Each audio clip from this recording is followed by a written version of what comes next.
When you're an owner, you recognise the need to boost your own skills, as you're aware that your productivity directly into the success of the business.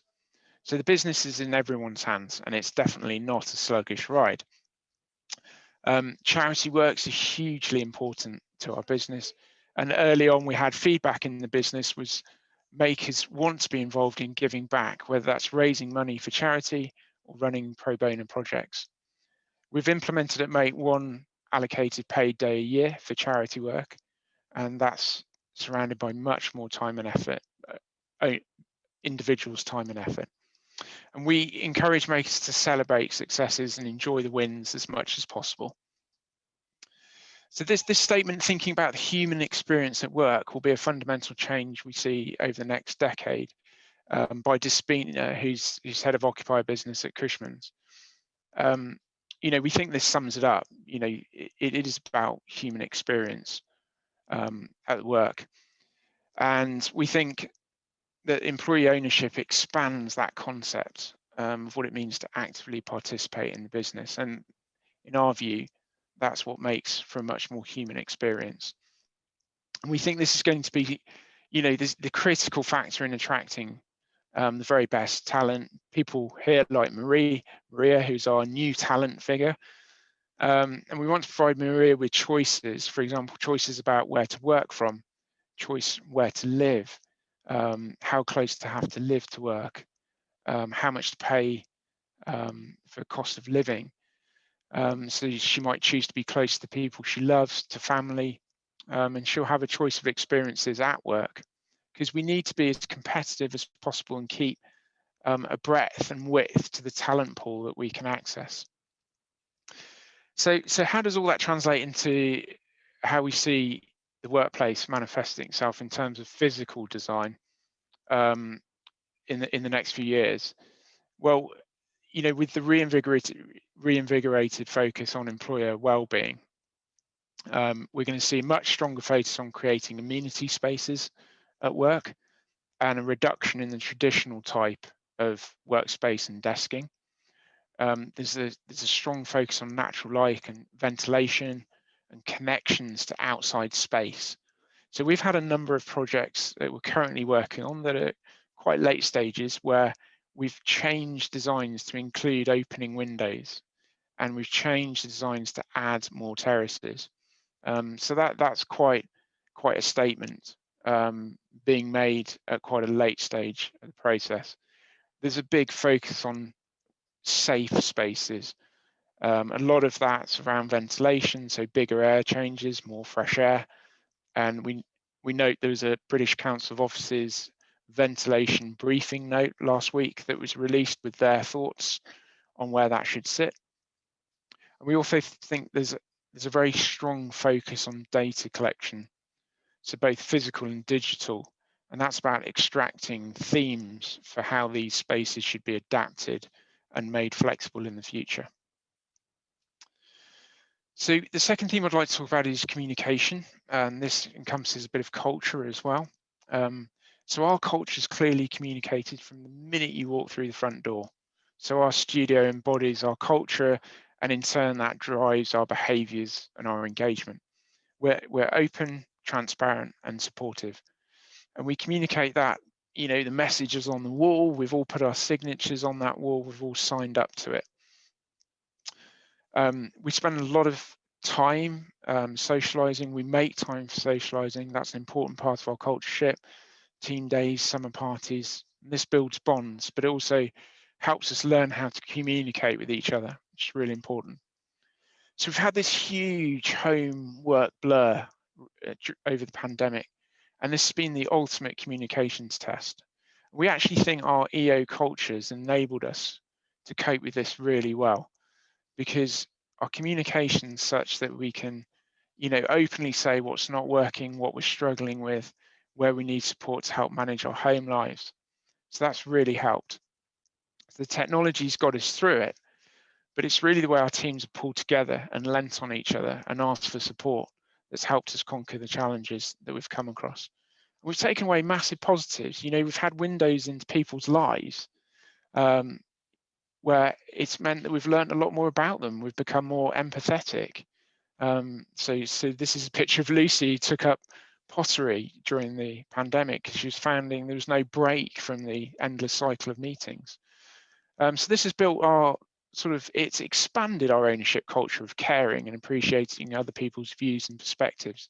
And previously that insight was only really held at events like our summer party, where families were invited along, so once a year, whereas it's been very much daily through the pandemic.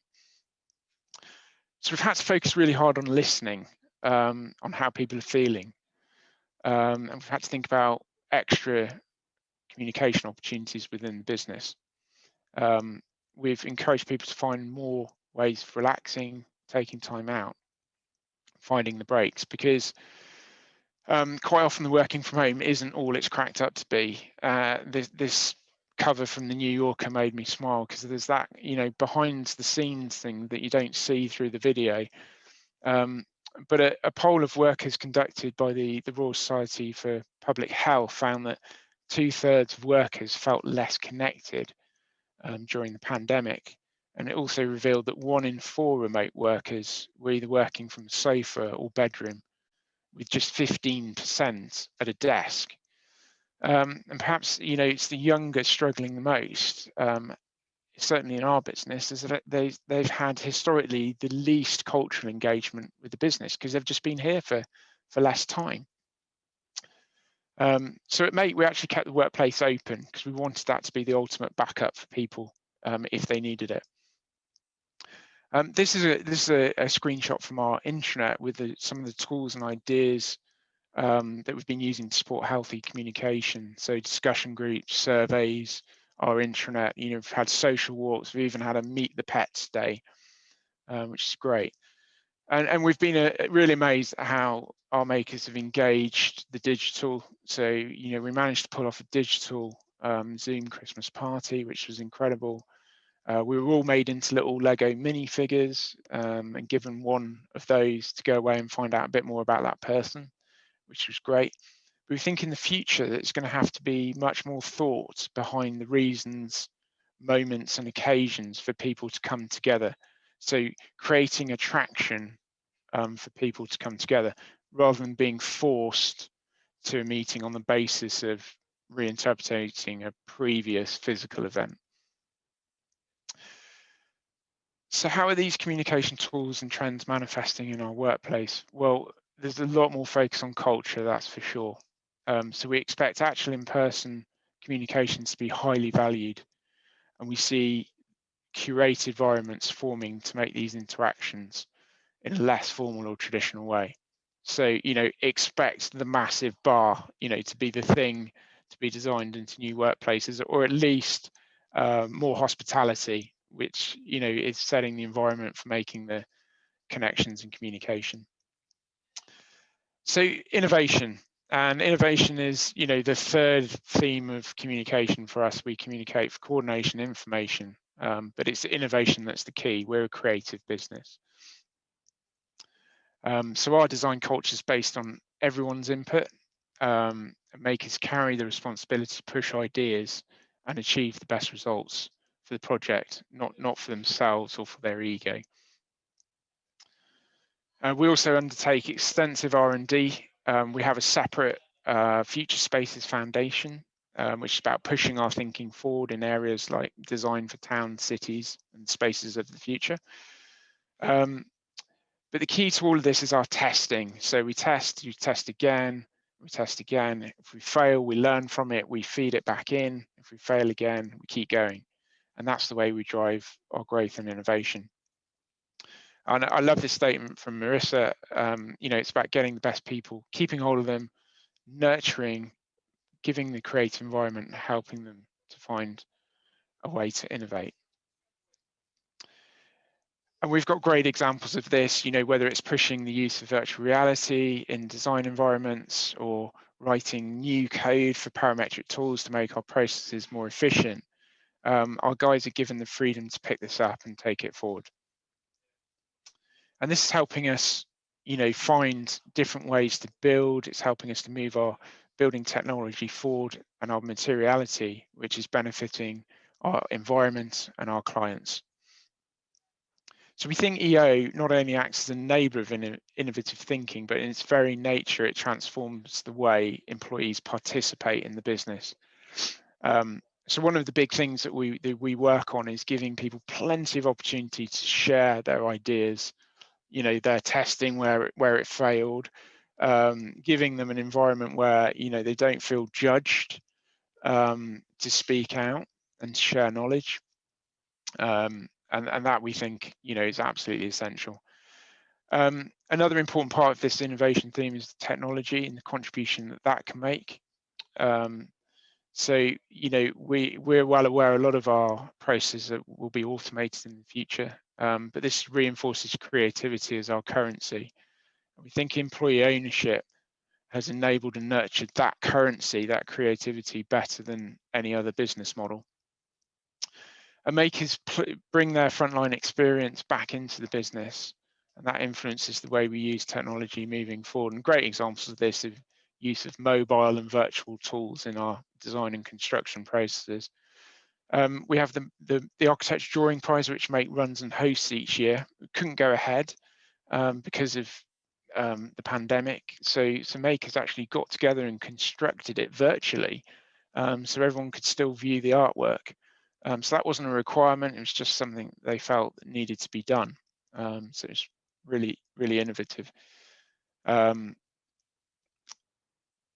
So we're thinking a lot about the digital and how that can be used to communicate our culture and values. So for example, at Make, we have 10 new starters who have never been to the office. So we really have to think hard about how they can absorb our brand and our values. And we're using the digital to help extend the communication of that, which was traditionally done in the office. So apps and digitals become facilitators for us and the social networks that support buildings and spaces.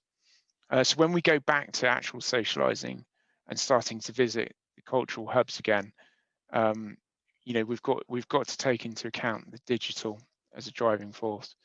So where's all this going in the future? Well, we're going to see smart buildings, the Internet of Things, everything connected, much more data collection, a more agile approach to using real-time data so that we can understand how we need to change space and experience.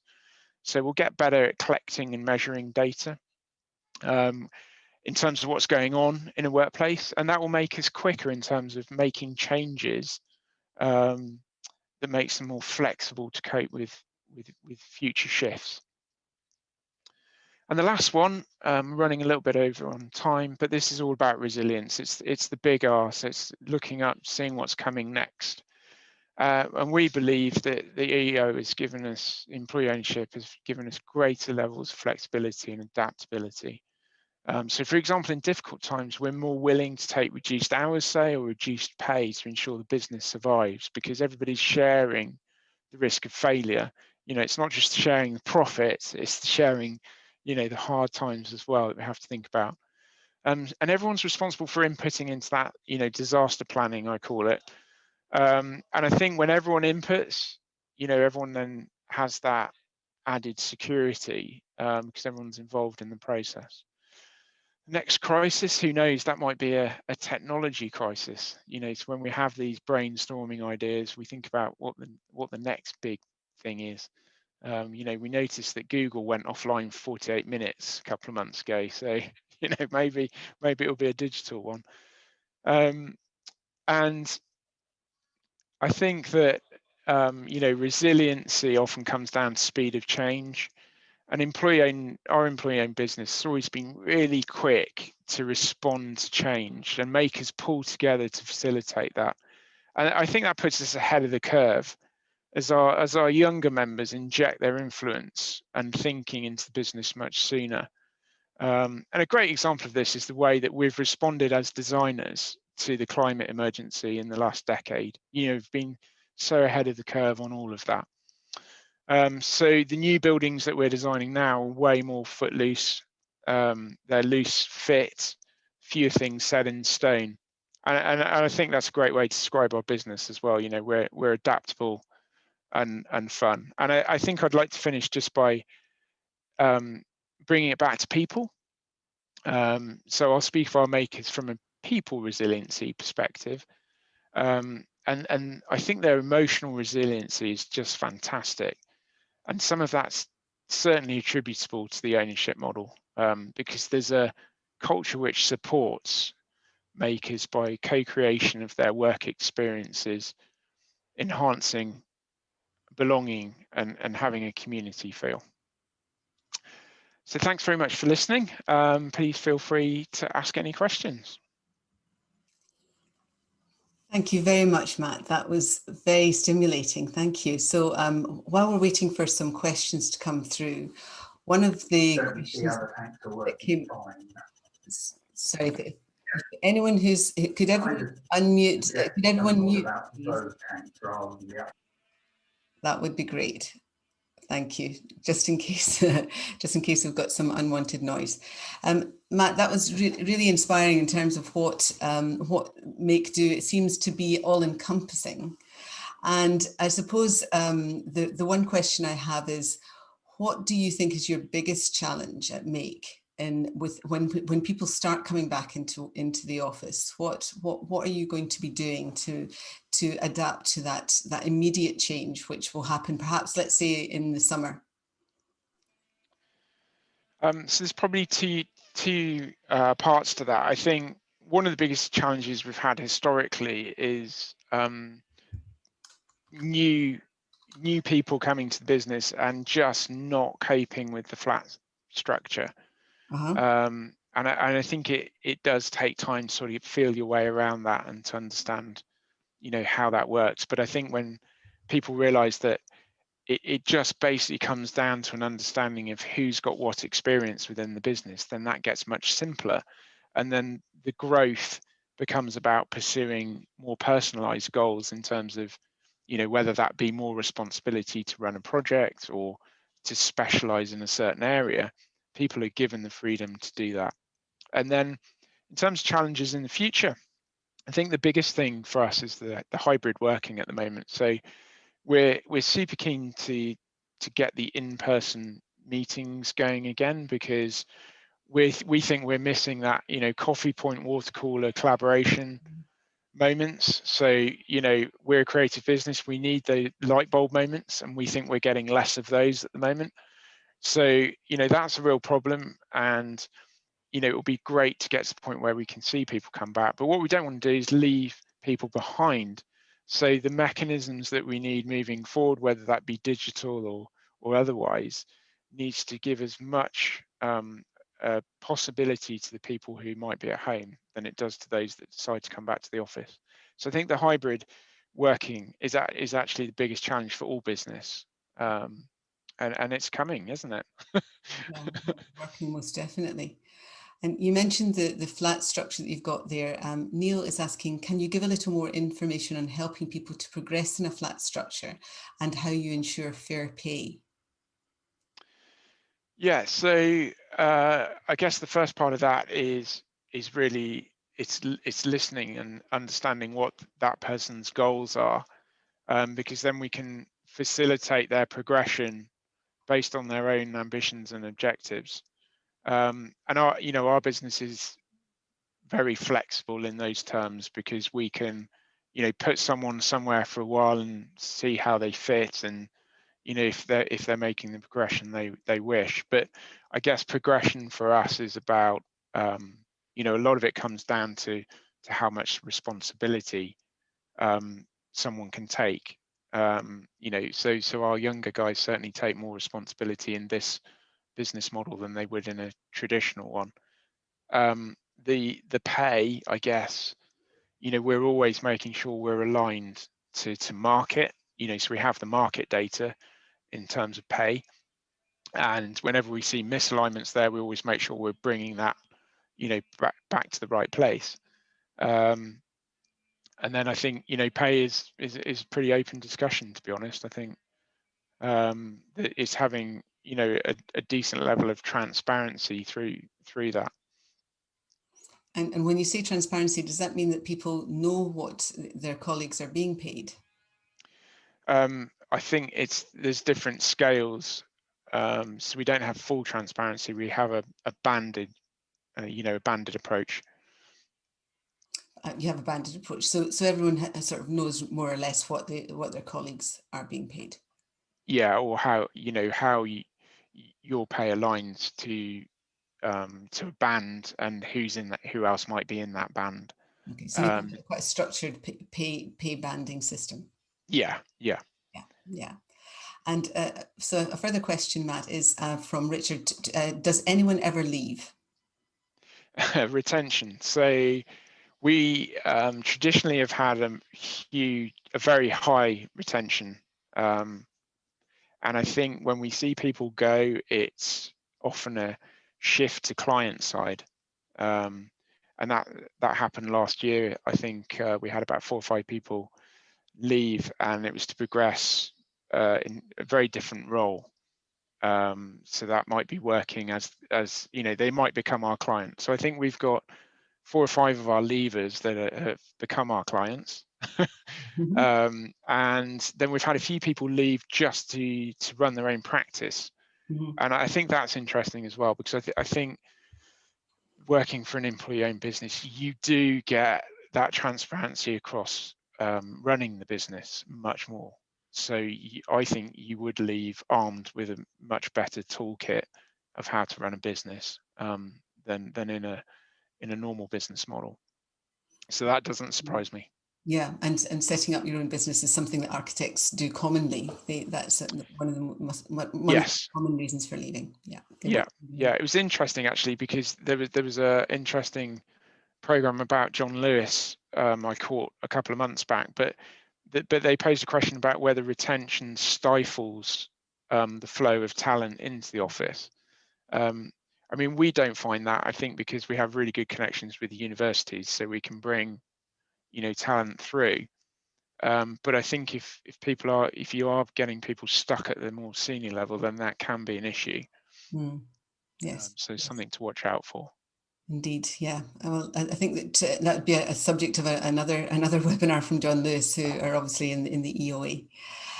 So we have a question from Heidi. Have you had any challenges when recruiting, communicating your structure and ensuring the best fit? So when you're recruiting and you're trying to explain this flat structure, which some people might not be very familiar with, how do you do that? Yeah, I think the best fit is absolutely critical. And it often becomes about getting that potential employee in front of different people in the business, so that they're not just seeing one person. And Ken, actually, who founded Make, I think he's seen 99.5% of everybody as well. So he likes to do, a meet and greet before anybody is brought on board. But I think you get a sense, you get a feel of a fit from, talking with a potential employee. Sometimes we've got it wrong. Don't get me wrong. We don't always get it right. But you find out very quickly, I think, within the first few weeks, whether you've got it wrong. But we've got better at it as we've grown. Yeah, and I guess that for younger people coming into the practice, they won't be absolutely familiar with the partnership. They'll know that the partnership model is the most common form in architecture, but if they haven't had a job before, they won't necessarily be used to that. So so if Make is their first employer, then they'll think that everyone operates like that. Yeah, I think that's a really good point, Val. And I know that the 1 or 2 people that we have had leave to go to work for very much more structured business models have found it, quite a big change. And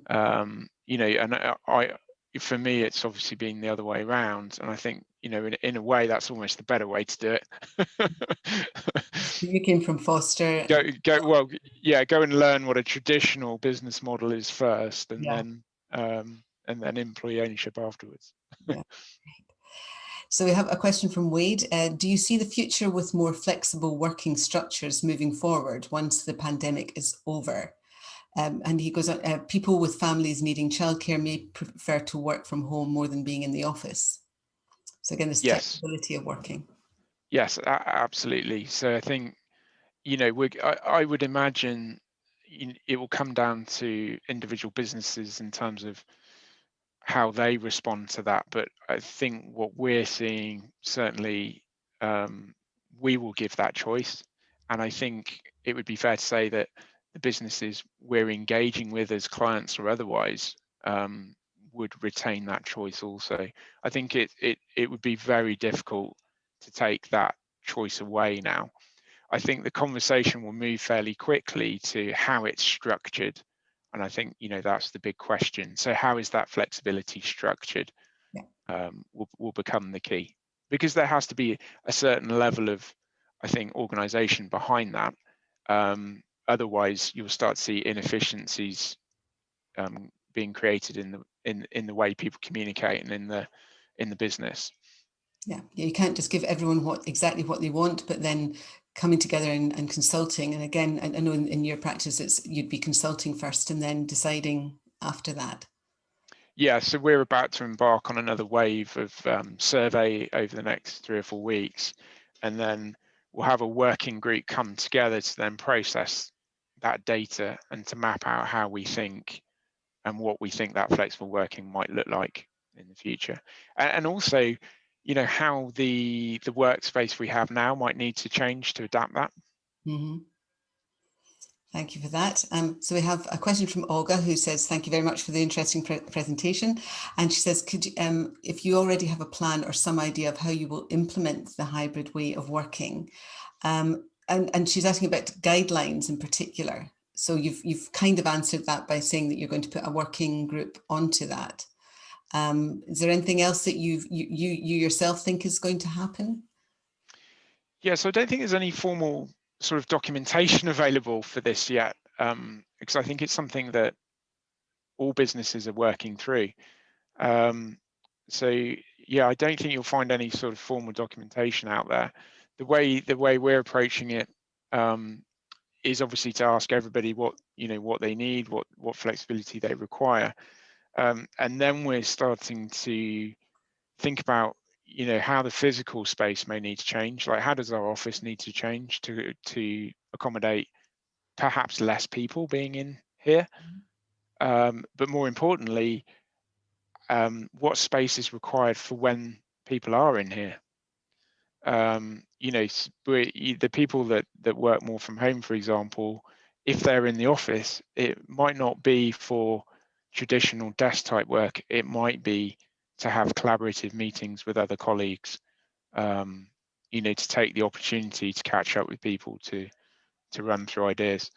So I think there's that side to it. And then the third thing, we're looking at is there anything, digitally we need to do to help enhance that type of some workers at home, some in the office, that type of hybrid. We did it for a little bit last summer. We had about between 30 and 50 in here, and everyone else at home. And I think it's actually the more challenging way of working. So it's going to be very much sort of just trying to keep as much flexibility for people as possible, I think. Yeah, and using that combination of flexibility of office space and technology to do that. Yeah, I mean, we're actually looking at designing what I'd call a virtual office as well, which is exploring a way for people to connect, to see people within this physical office and to interact with people in this, or even in our Sydney office or our Hong Kong office, from the home. So, there's lots of different ideas around that we're looking at the moment as well. Great. And Olga's also asking, how would that affect your company's culture if this new much more flexible way of working? That's a really good question. And I think actually you probably haven't given it that much thought in terms of that way round. We always think about making sure the tools we use and wherever people might be, that our culture is communicated to them in that setting. But I think if the question that you're asking is, does increasing the levels of flexibility like this change the culture? Then I'd say yes, probably, for the better, because we're saying, I would hope that we're saying, we're listening even more and we're thinking even more about our employees' needs, and we're responding. So in a way, it's just expanding on the culture that we had, which was based on those principles anyway. Yeah. Well, thank you for that. And Amy's asking, do you do any sort of training about how you operate when onboarding new employees? Or what kind of handbooks do you have? How do you, because you're introducing them to a very different kind of culture than they might be expecting. So how do you do that? So we have a series of inductions. So I think there's about 15 inductions that they go through, and there's no set time for that. It just naturally happens over the first few weeks. And it will cover the more physical stuff, but the cultural stuff's also in there as well. And a lot of it ports back to our intranet. So once those inductions are over, they then can use the intranet as a portal to go to pick up more detailed information on those subjects. I mean, we've seen our sort of intranet usage over this last year just kind of explode, really, because everything that's useful in terms of knowledge, whether that be culture-based or project-based, has all ended up back there, because it's a central collecting point. Yeah. So it's just another digital tool that's been helping while we've been across locations. Mm. Thank you. And Richard's asking, he's saying it's an impressive story, and he's asking, do individuals build equity through time or successes, or is all personal reward through salary? So what's the reward structure like in your business? So it's profit share, and that does come back to being based on a percentage of salary. Yes. So in that sense, it's a progressive, it's progressive equity. But I think there's, it comes back to the sense that, as a business, the more profit we make, so the more we help each other, the more we support each other, then the more money we should be able to take home. And of course, no one actually is given or buys shares because it's in trust, because everything's held in trust. That's exactly right. There's kind of one theoretical share held by each partner. Yeah. But there's no monetary value to that. Got you. Okay, and then I have another question from Heidi. Do you have any carbon offsetting initiatives for people that would be losing the savings that they have made now they start commuting back into the office?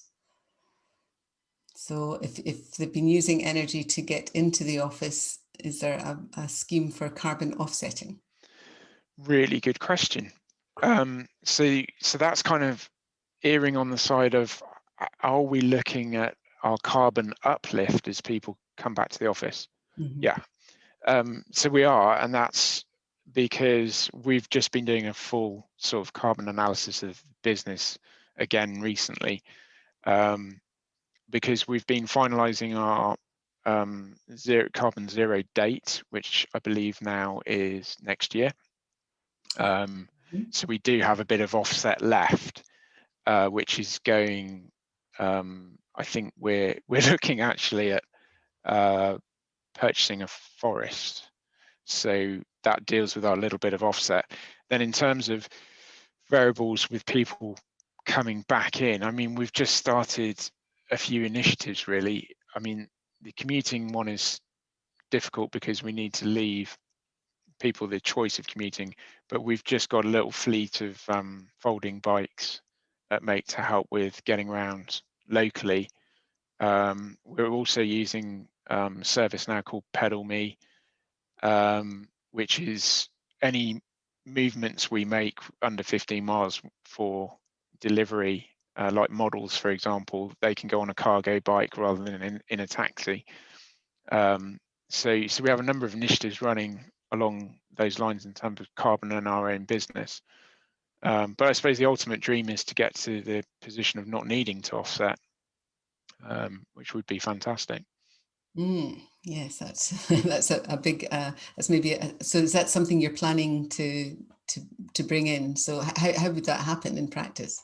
Well, I mean, we talk about it in terms of, you know, that's our longer term thinking is, you know, how we design and model buildings that are truly zero carbon rather than offsetting. So everything we're doing now is going to involve some level of offset. So moving to the next, you know, decade beyond that, it's how do we do it without the offset? So yeah, I mean, we're looking at theoretical ideas now as to how that can be done. Excellent, thank you. And if Neil Osmond is just put in the chat, and if anyone is interested in carbon offsetting, they use Ecology, and that's in the website's in the chat. And Wade is asking, how do you approach reinvestment into the group or into the business? Is that financial reinvestment? Wade, could you just unmute and answer that question? Yeah, financial. Yeah, so I guess, I mean, in terms of how we do our banking, there's always a good amount for the rainy day theory. So we don't ever have an overdraft or we don't ever borrow. There'll always be decent amounts sat there for rainy day times. And then it's really about assessing any capital projects. You know, our biggest overheads are the studio itself. Any other spending, you know, might be on things like, say, model making or digital tools, and I think that sort of spending's discussed quite openly. You know, as to are we getting what we need from it? Is it future proof? But there's a lot of input into that, I think, in terms of the big spends. So any major capital expenditure would be discussed with how many people typically, if there's a big spend to be done? Oh, with everyone. Everyone. Yeah, right. Yeah, absolutely. I mean, we have a Friday meeting called Friday Live every day. You know, if there was a capital expenditure of, you know, I don't know, 100,000, 250,000, it would be a discussion point in that meeting. You know, everyone needs to know about it because everybody's paying towards it. So we're regularly having these discussions. You know, there's always the years where you don't get profit, and you know, we go, well, we're not getting that profit because we're spending it here because we're going to make that better, and there's an understanding about that. Yeah, interesting. And so in those meetings, what kind of comments do you get from employees? What would be a more challenging comment, and or how often? So first, what kind of challenging comments do you get or questions? Good question. I think you know, I think it's always tested in terms of productivity, isn't it? So people's questions tend to be aimed at, will we get the growth we need from it? Is it going to pay back? You know, does it just go down a black hole?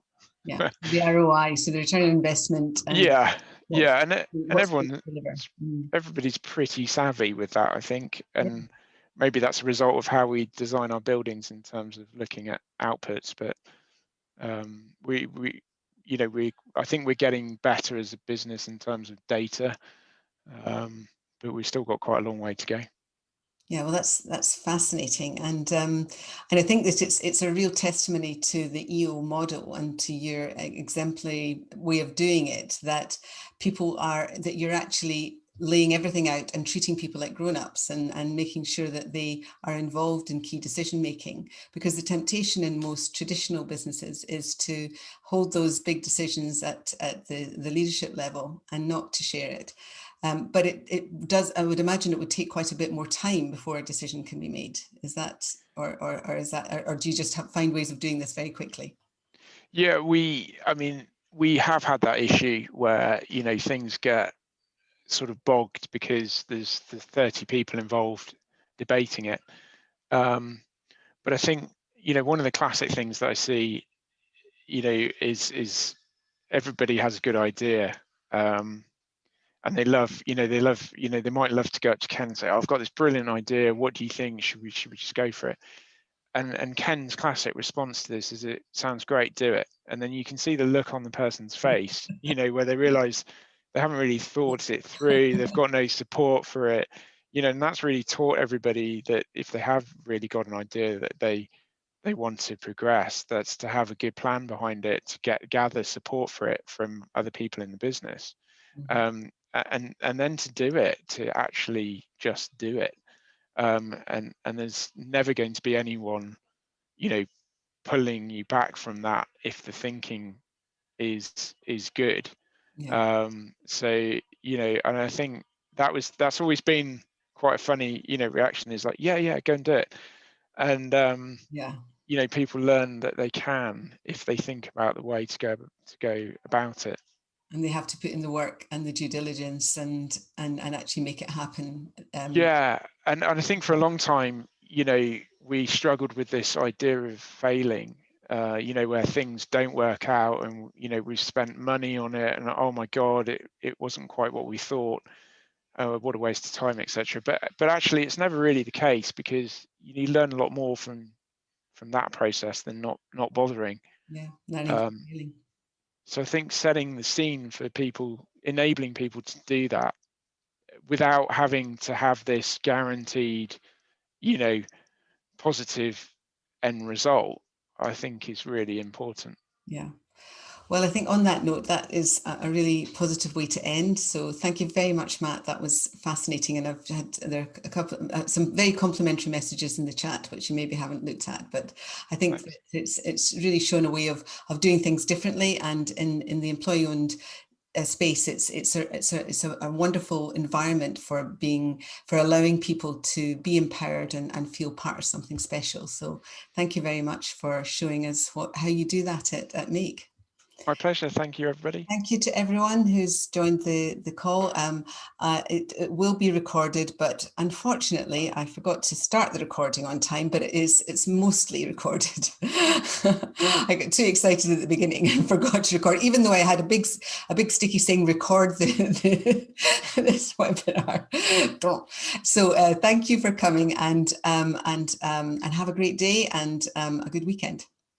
Bye now. Thanks all. Bye.